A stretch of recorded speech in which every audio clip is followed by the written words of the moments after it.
la petite cloche bien sûr. Salut les mates, c'est Régis Good pour vous servir bien sûr. Bon les mates, j'espère que vous avez la forme, la patate. Aujourd'hui les mates, dans cette vidéo, qu'est-ce qu'on voit? On voit l'entretien d'embauche avec une partie simulation et on va voir la partie vraiment qualité et défaut. Donc ce que je vous propose, c'est la chose suivante. Donc j'ai structuré la vidéo en 3 points. Donc la simulation, ensuite les choses à faire, les choses à bien faire et les erreurs à ne pas faire. Surtout les mates, n'oubliez pas de liker, s'il vous plaît. Je veux au moins 1000 pouces bleus sur cette vidéo. Ok, donc likez, abonnez-vous. Et donc on voit la simulation et on se voit juste après pour la suite.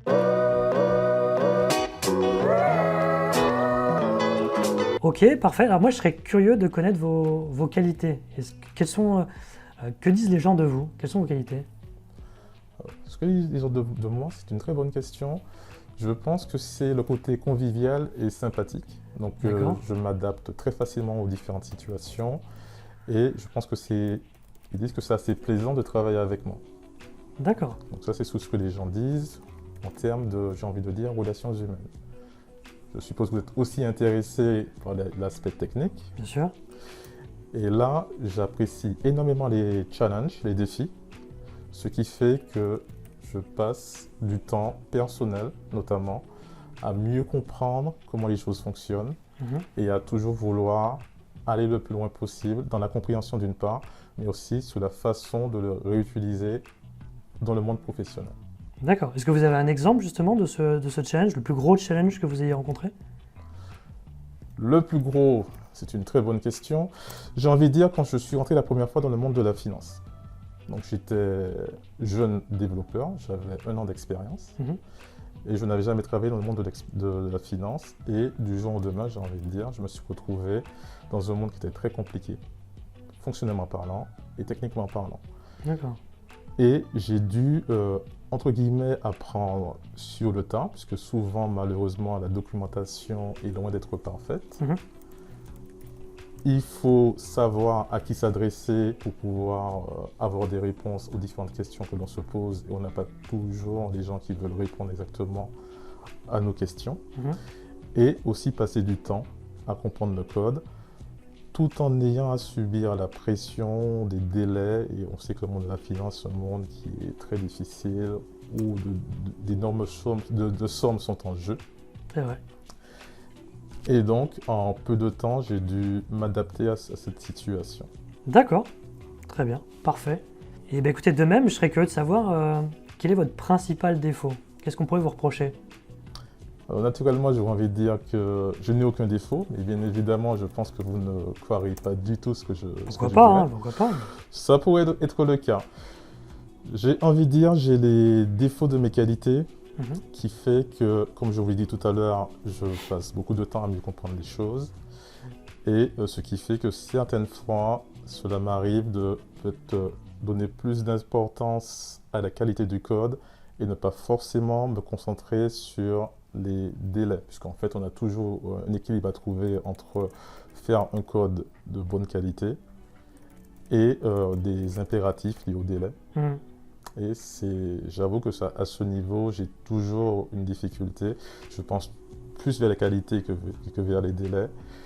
Et c'est quelque chose que je pense qu'il faudrait que j'améliore. Après, tout dépend du besoin du client. D'accord.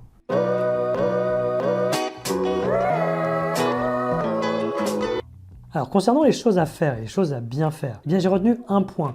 C'est de préparer des exemples précis pour chaque qualité que vous allez donner.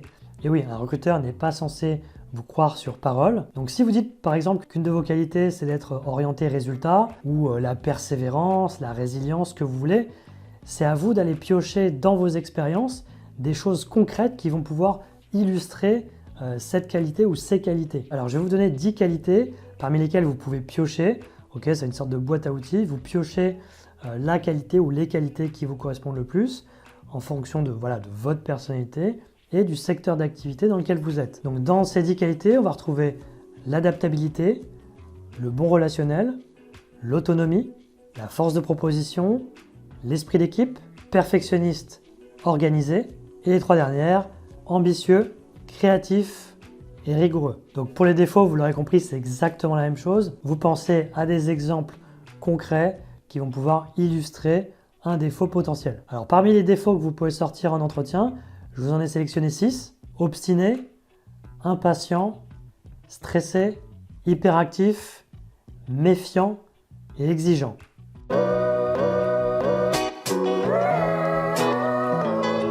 Alors concernant les erreurs à éviter, j'en ai retenu une essentielle.